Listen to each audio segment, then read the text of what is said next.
Hello guys, स्वागत है आपका एक बार फिर से हमारे चैनल पर कोठारी क्लासेस पर। तो हम आज पढ़ने वाले हैं आप कोर्स का जो पहला चैप्टर है सतयुग के दौर या सतयुग के दौर का आरंभ। तो दोस्तों, इससे पहले जो हमने एक वीडियो बना के अपलोड करी है उसका जिसमें हमने कोर्स के बारे में मेनली रूप से डिस्कस किया है कि हमारे जो कोर्स उसमें क्या क्या परिवर्तन आए हैं और कोर्स में जो नए नए परिवर्तन आए थे या जो नए पॉइंट ऐड हुए हैं वो क्या क्या है।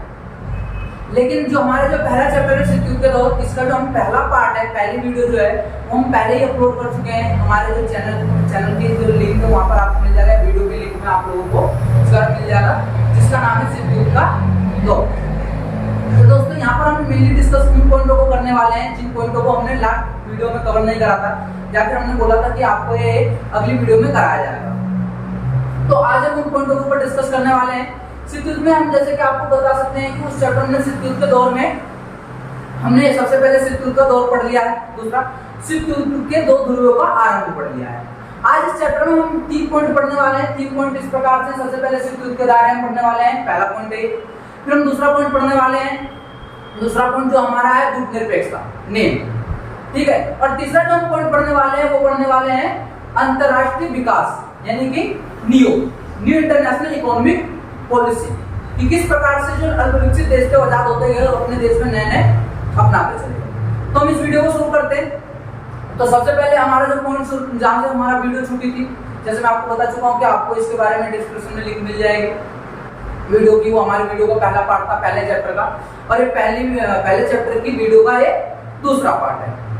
हमारा जो पहला पॉइंट है सतयुग के दायरे। सतयुग के दायरे में तो हमारा सबसे पहला पॉइंट था, सतयुग के दायरे में हम यहाँ पर 4 संकट पढ़ने वाले हैं कि 4 संकट जो है वो किस तरीके से मेनली जो है सतयुग के काल के खंड के दौरान हुए। सतयुग के दायरे से वो स्थिति है जहां पर यूएसए तथा यूएसएसआर दोनों एक दूसरे की महाशक्तियों के सामने आकर खड़े हो गए। दोनों महाशक्ति एक दूसरे के आमने सामने आकर खड़े हो गए और दुनिया के सामने एक ऐसी स्थिति उत्पन्न हुई कि युद्ध हो सकता है, लेकिन युद्ध नहीं हुआ। युद्ध क्यों नहीं हुआ ये हमने लास्ट वीडियो में बता दिया। अवरोध का कारण है, अवरोध की वजह से युद्ध नहीं हुआ था। तो यहाँ पर हम आज इन 4 संकटों के बारे में पढ़ने वाले हैं। तो ऐसा नहीं है कि हम केवल बुक वाइज पढ़ेंगे, जो भी ईयरली के हिसाब से मेंशन होंगे, जो ईयर वाइज आते जाएंगे, क्रम के अनुसार आते जाएंगे, हम केवल उन्हीं के ऊपर डिस्कस करेंगे। ऐसा नहीं कि कोई भी पॉइंट आगे होगा और कोई भी पॉइंट पीछे होगा। सबसे पहले जो हमारा संकट आता है वो है बर्निल संकट। सबसे पहला जो संकट हमारा है बर्निल संकट। बर्निल संकट में जो सबसे मेन डेट आती है, सबसे पहले आती है 1948 में बर्निल की नाकाबंदी। बर्निल जो था वो दोस्तों ये राजधानी थी जर्मनी की। बर्निल जो थी राजधानी थी जर्मनी, और जर्मनी जो है यूरोप की एक कंट्री है। वहां पर क्या हुआ कि उसे 2 भागों में बांट दिया गया। बर्निल उसकी राजधानी है, उसके बीच बर्निल की नाकाबंदी कर दी गई पूर्वी देशों के द्वारा यानी कि यूएसएसआर के द्वारा। जब मैं दोस्तों पूर्वी देशों की बात कर रहा हूं तो यहाँ पर आपका यूएसए आएगा और यहाँ पर आपका यूएसएसआर आएगा। मैं आपको पहले बता चुका हूँ कि जब आप मैप के ऊपर डिस्कस करते हो तो मैप में हमेशा ये वाला भाग जो होता है ये पश्चिम होता है, वाला भाग जो होता है उत्तर होता है। तो जो बर्निल की नाकाबंदी करी गई थी वो यूएसएसआर के द्वारा करी गई थी। यानी कि इस हिसाब से अब किसी भी प्रकार से व्यापार नहीं किया जा सकता पूर्वी बर्निल की जगह यानी कि यूएसएसआर वाले पार्ट में, और पश्चिमी बर्निल की जगह यानी कि इस वाले पार्ट में। आप इसे पूर्वी बर्निल पश्चिमी बर्निल की जगह आप इसे मेनली रूप से इसे पूर्वी जर्मनी या पश्चिमी जर्मनी के नाम से भी जाना जाता है। लेकिन फिर भी जो है वो गतिविधियां चल रही थी, गतिविधियां जो है आपस में चलती जा रही थी। इसलिए यूएसएसआर के द्वारा 1961 में दीवार का निर्माण कराया गया जिसे बोला गया बर्निल की दीवार। तो मैंने आपको पहले बता चुका हूं कि बर्निल की नाकाबंदी की गई। उसके बाद इनके बीच में जो गतिविधियां और ज्यादा बढ़ गई, दोनों महाशक्ति एक दूसरे के सामने आती गई। लेकिन बहुत समय बाद इन देशों के वासियों के लोगों को ये महसूस हुआ कि ये यूएसए और यूएसएसआर की लड़ाई में हमने अपना घाटा करा रखा है या हम अपने देश को 2 टुकड़े में बांटकर रख रहे हैं। इसलिए 1989 में इस दीवार को गिरा दिया, बर्निल की दीवार को गिरा दिया गया। और यही था आपका बर्निल संकट या जर्मनी संकट या सतयुग के दायरे का पहला पॉइंट।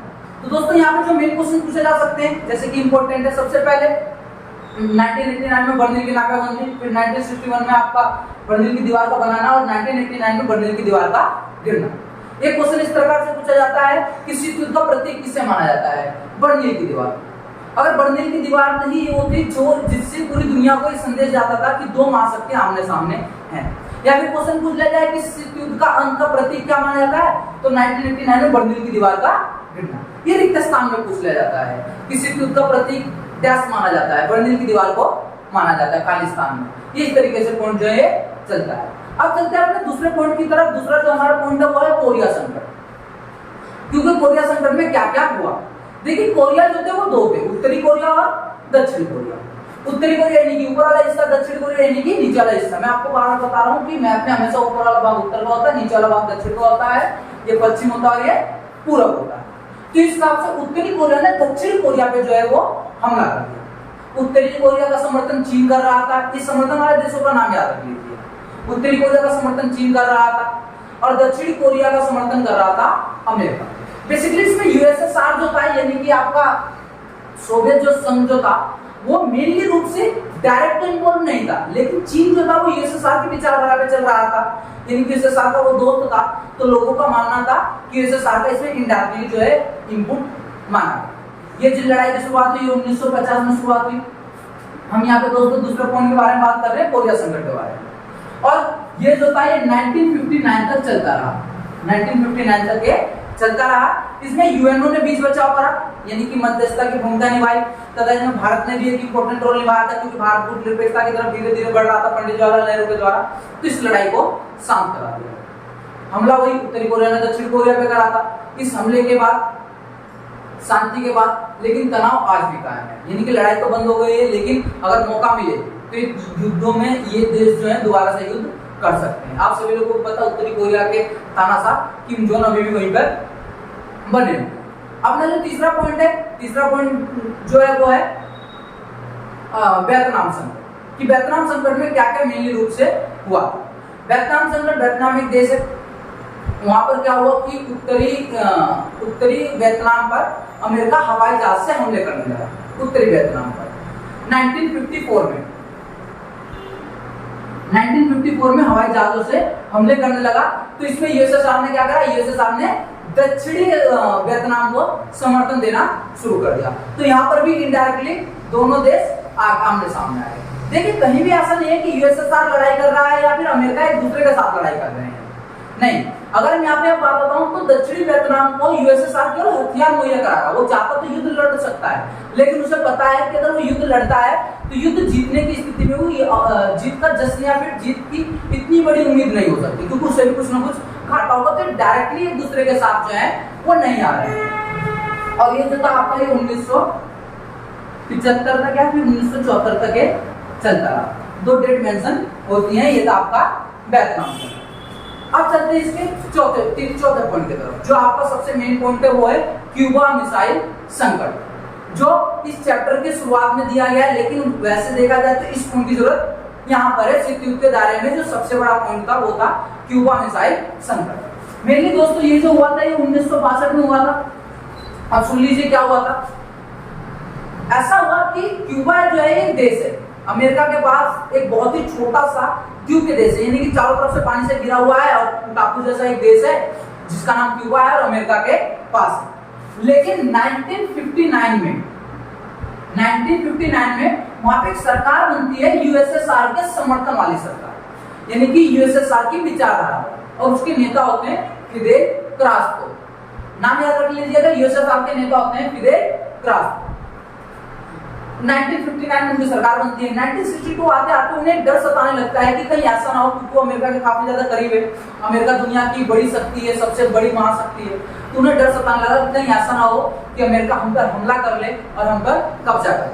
तो इसलिए वो यूएसएसआर से एक तरीके से मदद की अपील करते हैं कि हम आपके समर्थन वाली सरकार है, आप हमारी मदद कीजिए। हमें जो डर है कि अमेरिका कहीं हम पर हमला करके हमारे ऊपर कब्जा ना कर ले।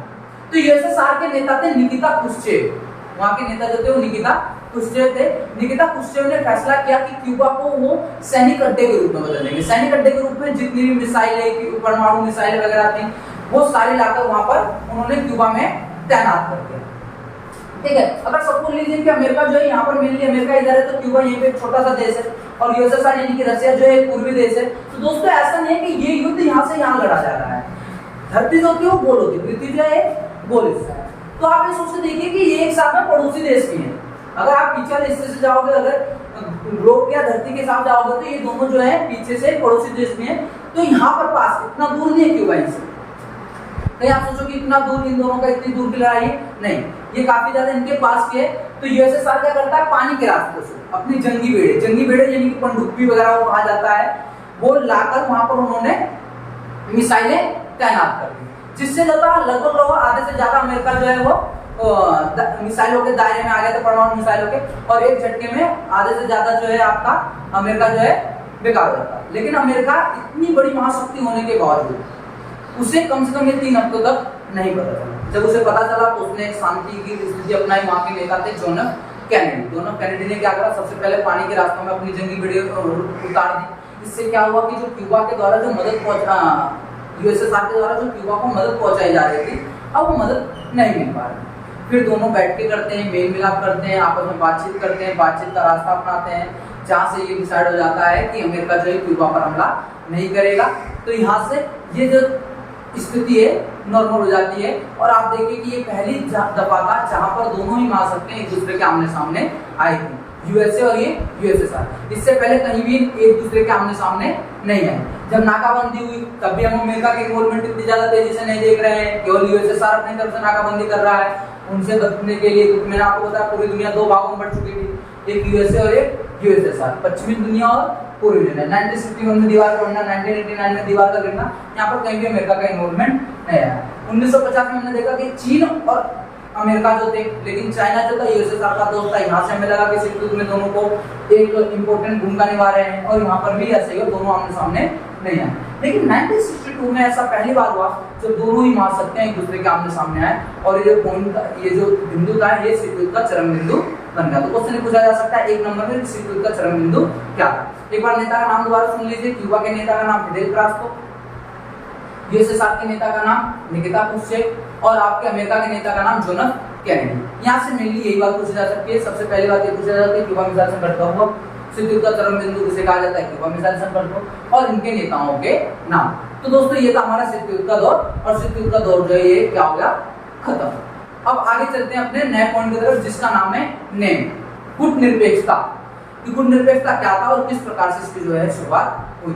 देखिए कूटनिरपेक्षता की बेसिकली जो परिभाषा है अब इतनी पूछी जाने की संभावना नहीं है, क्योंकि थ्योरेटिकल क्वेश्चन नहीं है, केवल एमसीक्यू को क्वेश्चन है। तो लेकिन फिर भी हम आपको बता देते हैं, कूटनिरपेक्षता एक ऐसा आंदोलन था जिसके अंतर्गत जो 9 देश, जो 9 यानी कि नए देश, जो नए देश आजाद हुए, उन्होंने अपना एक विकल्प तलाशा कि ना तो यूएसएसआर के पास जाए, ना ही वो यूएसएसआर के पास जाए, वो एक नया विकल्प तलाश करें जिसका नाम होगा कूटनिरपेक्षता।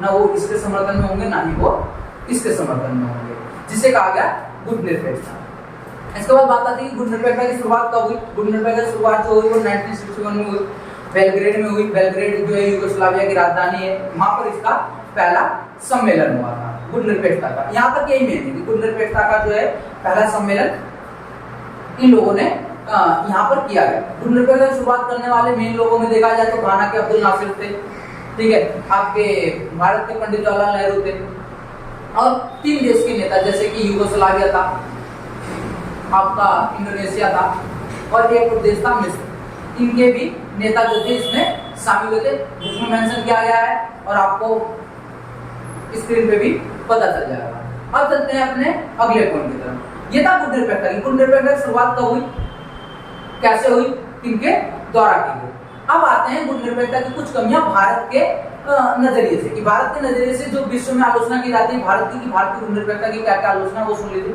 2 आलोचनाएं करी जाती है भारत की। सबसे पहले जो आलोचना की जाती है कि भारत का जो कूटनिरपेक्षता नीति सिद्धांत में है, कोई सिद्धांत नहीं है, अपने फायदे के लिए किसी की बुराई करता है, किसी की बड़ाई करता है। इसमें एक एग्जाम्पल दिया जाता है मिस्र की स्वेज नहर का और हंगरी का, ठीक है। अभी क्वेश्चन नहीं है तो इसके बारे में ज्यादा डिटेल से पढ़ने में कोई फायदा नहीं है। अब अगला जो पॉइंट बताया जाता है वो बताया जाता है कि भारत ने 1970 में जरूरत पड़ने पर यूएसएसआर के साथ 20 वर्ष की संधि कर ली। 20 वर्ष की संधि कर ली यूएसएसआर के साथ। कब कर ली, सॉरी 1971 में। 1971 में जब भारत और पाक का युद्ध हो रहा था, भारत और पाकिस्तान के युद्ध के समय। तो देखो दोस्तों मेनली क्वेश्चन पूछा जा सकता है कि यूएसएसआर से भारत ने कितने वर्ष की संधि करी, 20 वर्ष की संधि करी। संधि कब करी, 1971 में करी। संधि में क्या था कि यूएसएसआर ने बोला था कि अगर भारत के साथ कोई भी युद्ध लड़ता है तो यूएसएसआर भारत की तरफ से युद्ध लड़ने के लिए इसमें आए। ये थी आपकी गुड निरपेक्षता। अभी जो हाल ही में आप कुछ नए पॉइंट पूछे जा सकते हैं क्योंकि एमसीक्यू के क्वेश्चन है गुड निरपेक्षता के हाल ही के कुछ नए आंदोलन, जैसे कि 2006 में 14वां शिखर सम्मेलन हुआ था जिसमें 16 देशों ने भाग लिया था। तो ये जो है ये मेनली है, ये हवाना में हुआ था। हवाना जो है क्यूबा की राजधानी है, जिसके बारे में भी हमने पढ़ा था, क्यूबा की राजधानी है। उसके बाद अगर पूछ लिया जाए कि पहले गुड निरपेक्ष सम्मेलन में कितने देश शामिल हुए थे, तो 25 देश शामिल हुए थे। ये टोटली जो था हमारा ये जो था ये गुड निरपेक्ष था।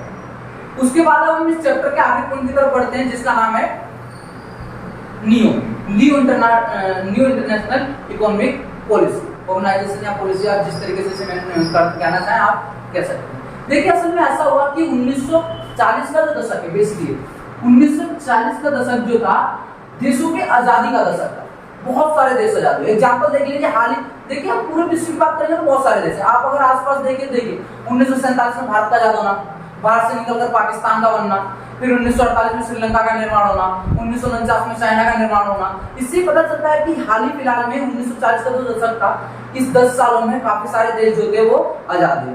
वहीं अगर हम बात करते हैं कि दक्षिण अफ्रीका के पास जो काफी सारे देश हैं वो भी आजाद हुए थे।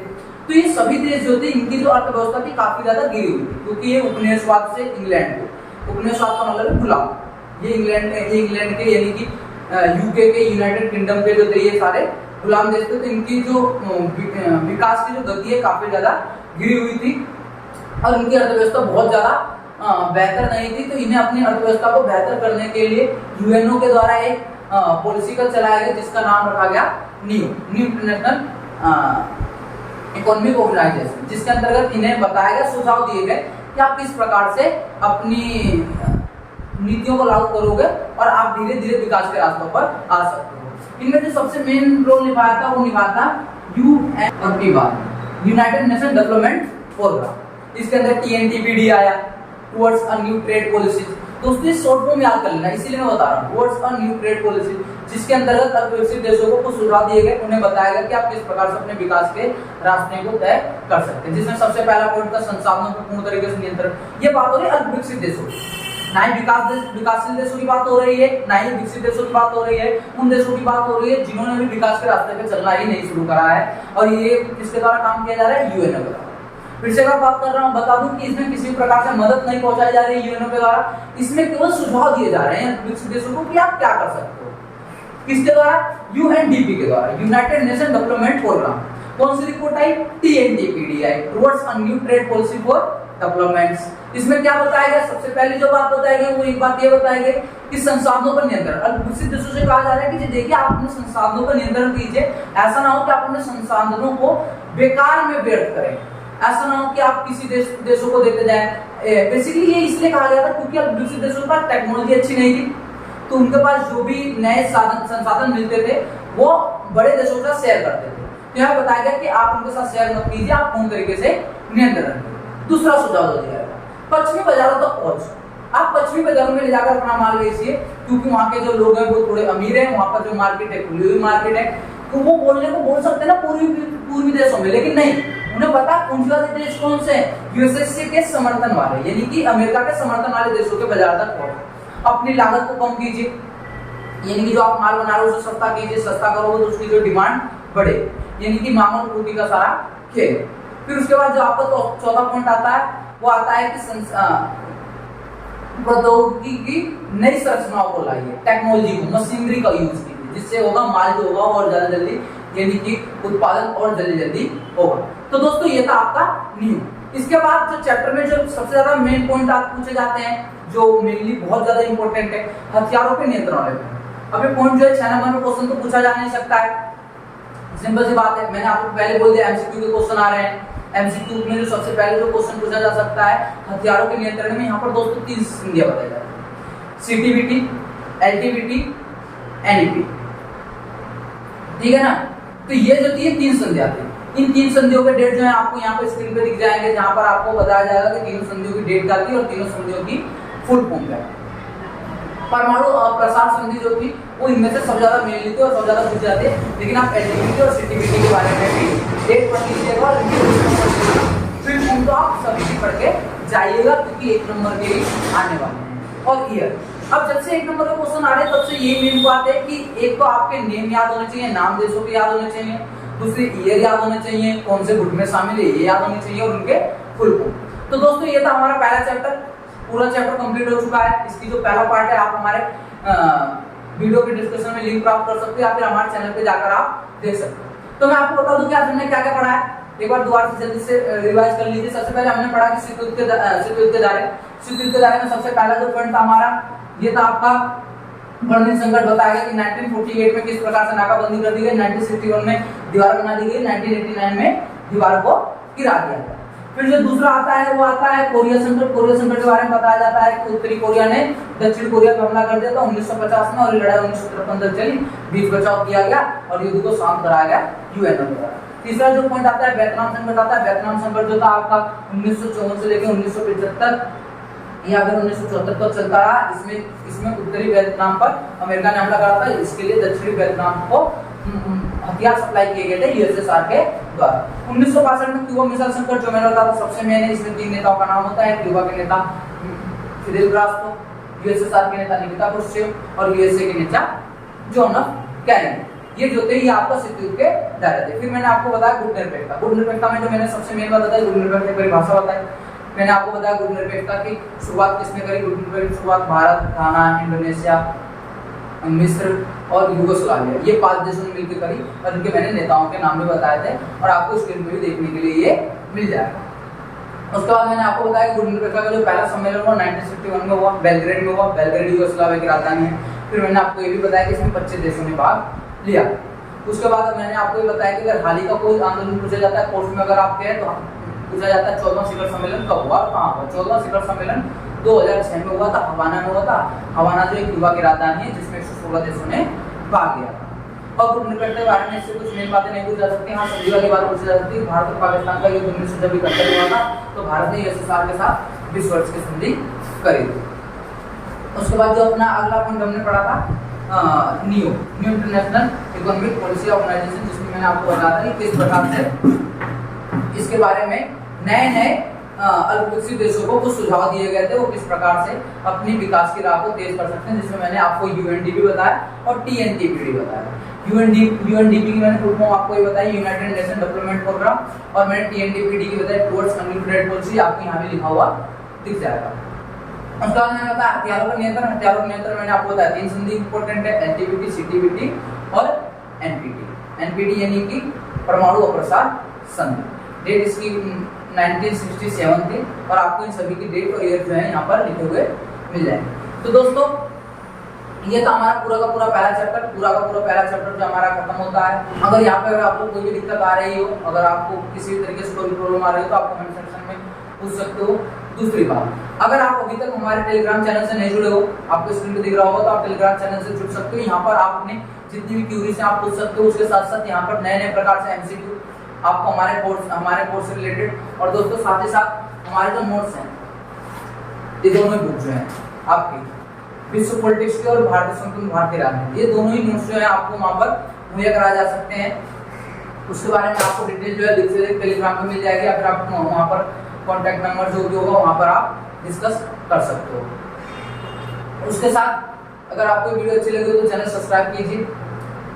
ये था आपका हमारा पहला चैप्टर। तो थैंक यू दोस्तों, बेस्ट ऑफ लक। अब मिलते हैं अपने अगले चैप्टर।